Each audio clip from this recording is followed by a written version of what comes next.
Hello दोस्तों, स्वागत है फिर से आपको एक नए वीडियो में। दोस्तों, आज की इस वीडियो में हम लोग पढ़ने वाले हैं क्लास 10th का जो राजनीतिक शास्त्र है यानी कि सिविक्स है, उसका हम लोग चैप्टर 1 का महत्वपूर्ण लघुत्तरीय प्रश्नों को देखने वाले हैं।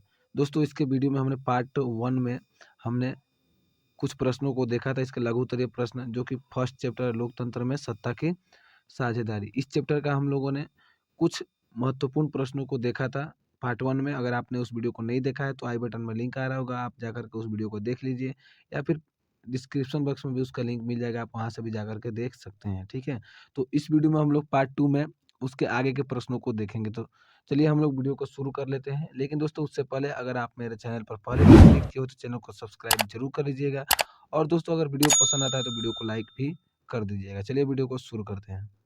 दोस्तों, इसके पिछले वीडियो में हमने 12 तक के प्रश्नों को जान लिया था, देख लिया था, पढ़ लिया था, और इस वीडियो में हम लोग 13 से स्टार्ट करने वाले हैं। यानी कि जो 13 नंबर क्वेश्चन है हमारा कि भारतीय लोकतंत्र की सबसे बड़ी विशेषता क्या है?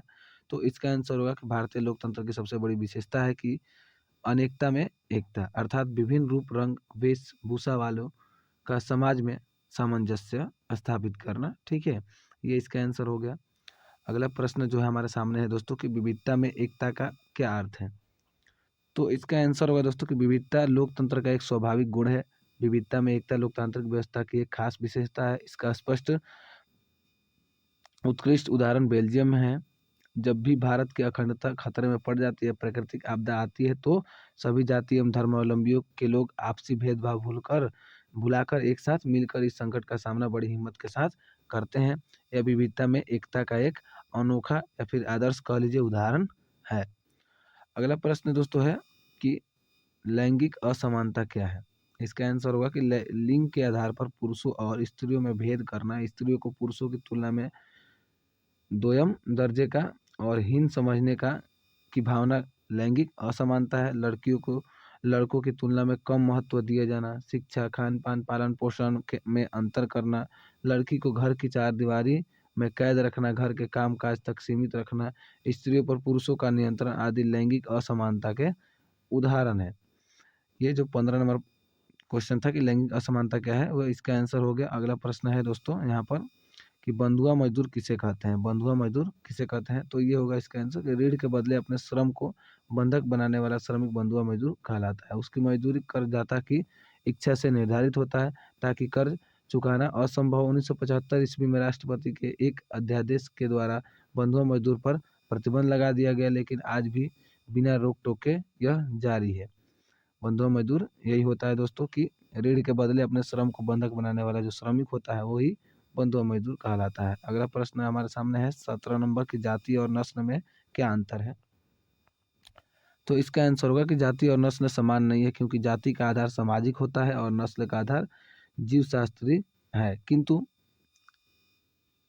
यहाँ पर होगा नस्ल जाति के लिए काफी हद तक समाजशास्त्रीय और वैधानिक वर्गीकरण है।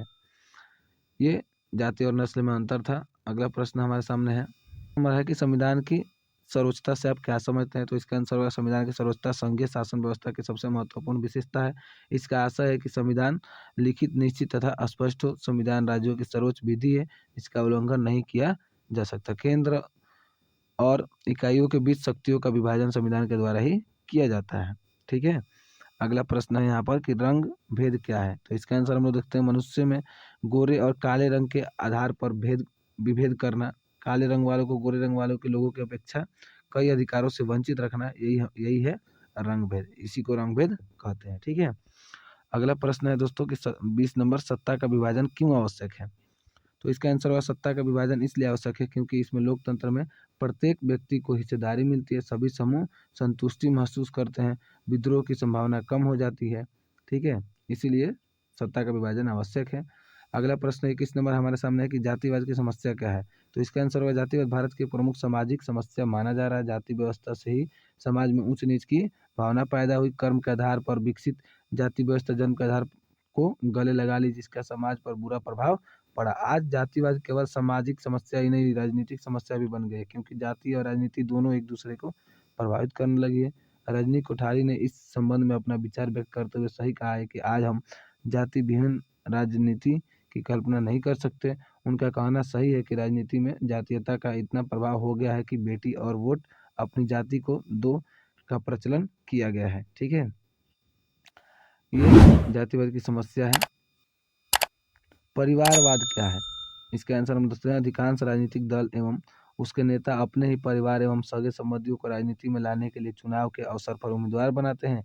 यही राजनीति में परिवारवाद है। हाल के दशकों में यह परंपरा बनी कि जिस जनप्रतिनिधि के निधन या इस्तीफे के कारण कोई सीट खाली हुई, उसके किसी परिजन को चुनाव का टिकट दे दिया जाए। ये परिवारवाद है दोस्तों। 23 नंबर क्वेश्चन है यहाँ पर हमारे सामने कि सामाजिक विभेदों का सबसे बुरा परिणाम क्या होता है? इसका आंसर होगा, इसका सबसे बुरा परिणाम है कि देश के विखंडन का प्रारंभ हो जाना। यूगोस्लोवाकिया इसका सबसे बड़ा उदाहरण है। ठीक है दोस्तों, 24 नंबर प्रश्न हमारे सामने है कि नस्लवाद क्या है? तो इसका आंसर होगा, जब किसी देश में नागरिकों के बीच नस्लों के आधार पर भेदभाव हो तब उसे नस्लवाद कहते हैं। जैसे कि दक्षिण अफ्रीका में श्वेत और अश्वेतों के बीच भेदभाव किया जा रहा था, यही नस्लवाद का उदाहरण है।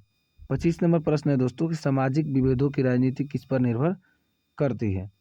तो इसका आंसर हो जाएगा कि स्वयं की पहचान, विभिन्न वर्गों के मांगों को राजनीतिक दलों द्वारा प्रस्तुत करने के तरीके एवं सरकार की इन मांगों के प्रति सोच, यही है सामाजिक विभेदों की राजनीति, इसी पर निर्भर करती है। 26 नंबर प्रश्न दोस्तों, जो कि इस वीडियो का लास्ट प्रश्न है। बाकी प्रश्नों को हम इसके अगले वीडियो में देखेंगे। वीडियो ज़्यादा लंबा हम नहीं कर रहे हैं क्योंकि आप लोग बोर ना हो जाए, इसलिए हम अलग अलग पार्ट में करके ला रहे हैं। ठीक है दोस्तों, इस वीडियो का लास्ट प्रश्न कि सत्ता का क्षैतिज वितरण किसे कहते हैं? तो इसका आंसर होगा कि शासन के विभिन्न अंगों जैसे विधायिका, कार्यपालिका एवं न्यायपालिका के बीच सत्ता के बंटवारे को सत्ता का क्षैतिज वितरण कहते हैं। ये दोस्तों इस वीडियो का लास्ट प्रश्न रहा। बाकी प्रश्नों को हम इसके अगले वीडियो में देखेंगे। और ये वीडियो आपको कैसा लगा हमें कमेंट में ज़रूर बताइएगा।